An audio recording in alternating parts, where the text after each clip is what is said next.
right, ladies and gentlemen, here we go. Picks up on the like activity and the like intensity towards the end. Although you leave, you're just gassed and busted. I am an engineer, so I went to school for electrical computer engineering. So yeah, that's what like we get into the nitty gritty and nerd out on like the angles and stuff and things like that. Yeah, it's awesome to get that perspective and get that the rationale why, like, so you can understand better what you're doing. But yeah, so today I just wanted to ask a couple questions. Just one about your general kind of like ideology behind the gym, like why'd you start, and like what's your motivation sort of for it? Yeah.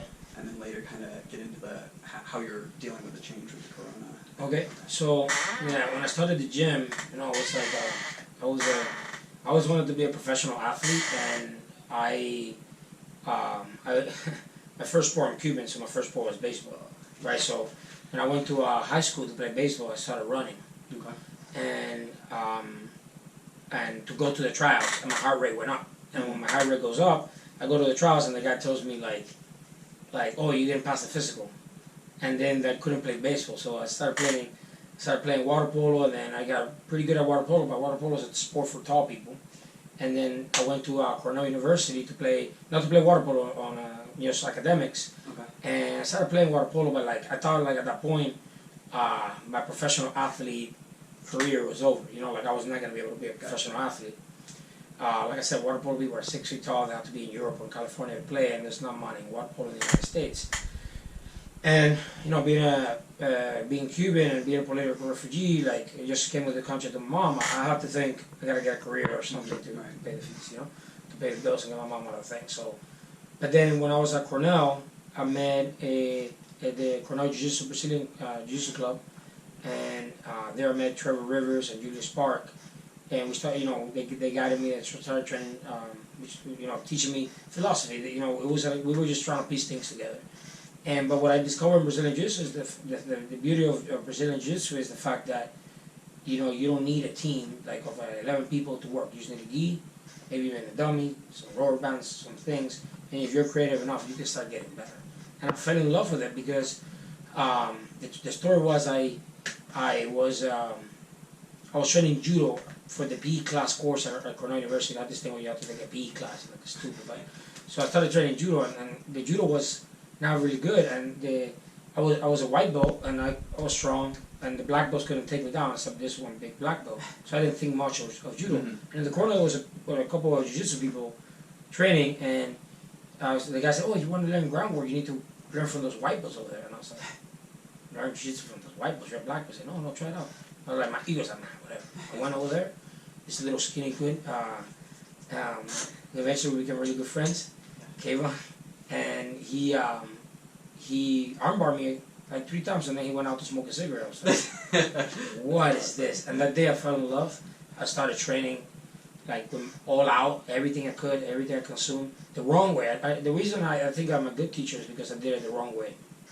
The whole way through, Okay. I've learned every single way how not to do things, how not to think about the problem, And I think that led me to really come down to really good theories and pass it down to my students. But at that point I was decided, hey, this is something that I can have a career, and I can be a professional athlete. Now, to put things into perspective, Brazilian Jiu-Jitsu then, the half guard was like the thing. Like there was no De La Riva, there was no Berimbolo, there was no like Spider guard. Half guard was like an innovation, Yeah. And so I started training like crazy, and then my motivation when I first got here from Cornell was always been to be a world champion. To this day, I'm still trying to be a world champion. But I got in close. At Nogi, I got silver at the Nogi World Championships. And I won the Pan American Championship in Nogi, a black belt adult division. And in the brown belt, I got bronze in the World Championships. And then I won Pan American Championships at brown belt. I'm a highly decorated athlete. I still climb to it, but my thing was never like, for a lot of people, it's that to be in flow grappling or to be famous. I never care about that fame. I'm an introvert. I'm an extrovert out there for my students, but I'm really an introvert. Like I like to camp, go to the spring, hang out. I don't need fame. I actually don't like it. I fight for my own personal growth. Awesome. But that was my motivation for starting a school. Of course, when I started a school, everything changed because You know, I believe in one important quote that I learned from Dan Gable's high school coach. He said, the easiest way to achieve your goal in life is to help somebody else achieve it first, who needs it even more than you do. And when I started training, that was the motivation behind my school. When I started training, I would say, if I want to be a world champion, how do I define that in terms of, in order for me to be a world champion, I have to help other people become world champion and even need it more than me. And then when I applied that to the parents, they don't want their kids to be world champions. You see, like that's a high thing down the line. That isn't. People ask me, "Is your daughter going to be a world champion? Is your son going to be a world champion?" I said, "I can care less," because that was a very personal decision that I made in my life. I don't want them to live my life, but I want them to pursue excellence. Like I try to pursue excellence in what I dedicated my life to. So what I teach the kids here is to pursue excellence, and that was my definition.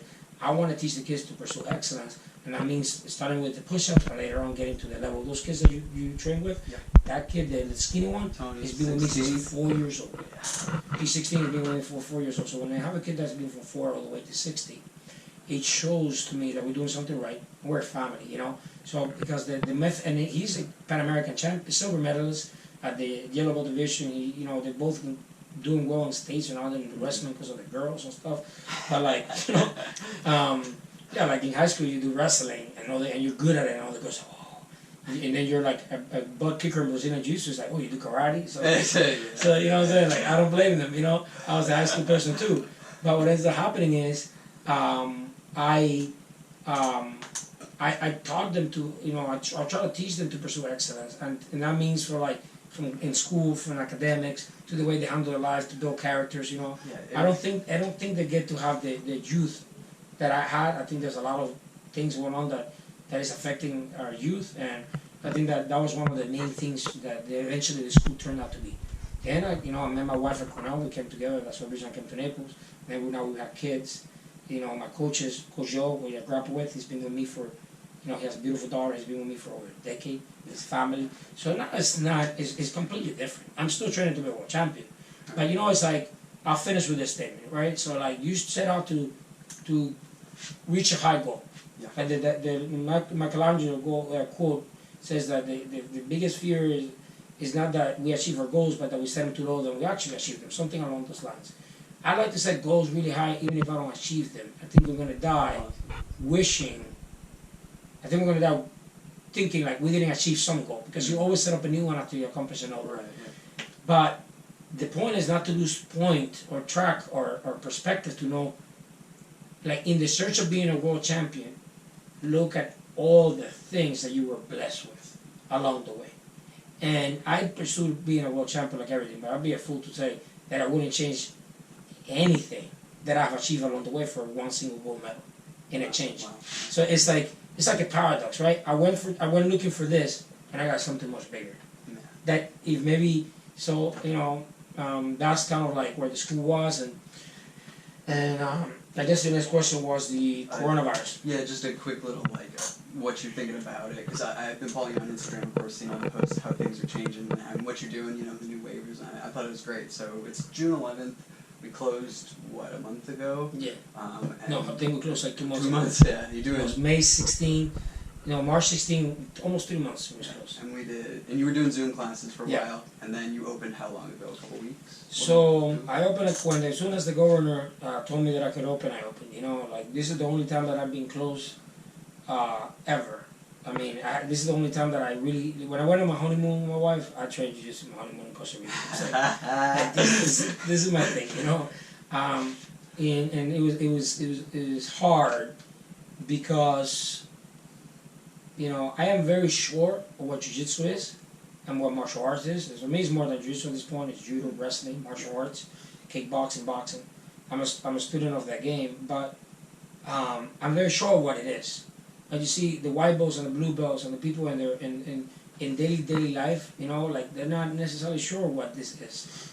And that's what the problem was to me. It was like, how many people are going to fall off of the opportunity to really get to discover what this is?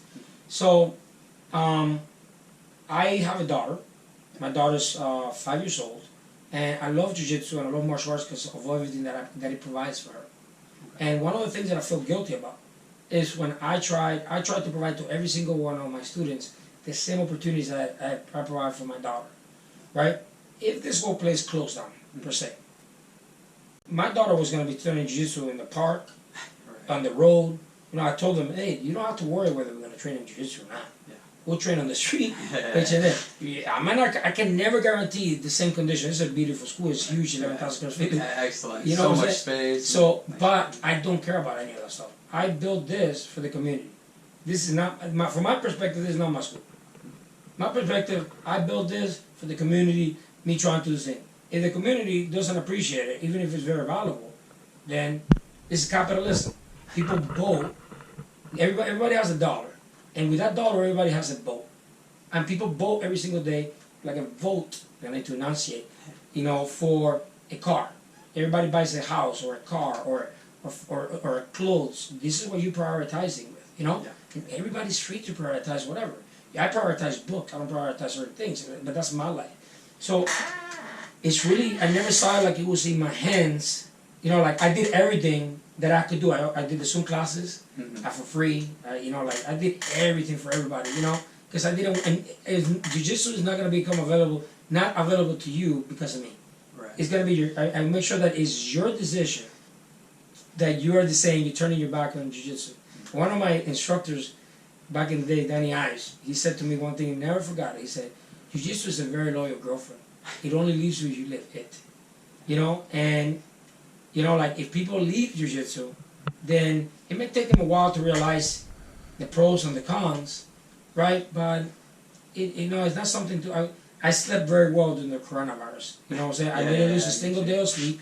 I worked 17 hours a day, every single day to say, I mean, I've been here since 7 a.m. You can tell them what time it is. It's 11. I run a summer camp. I'm here at 7 a.m., 11. I love what I do. Tomorrow I'll be here 7 to 11. I train Saturday, I train Sunday. I go to Orlando to train judo. I love my life. There it is.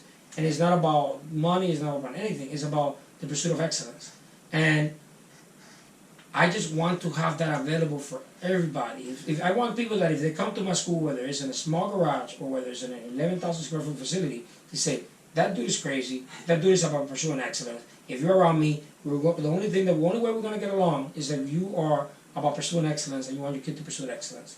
And that's the thing. So when it came to the corona thing, you know, I work hard. You know, I open as soon as possible.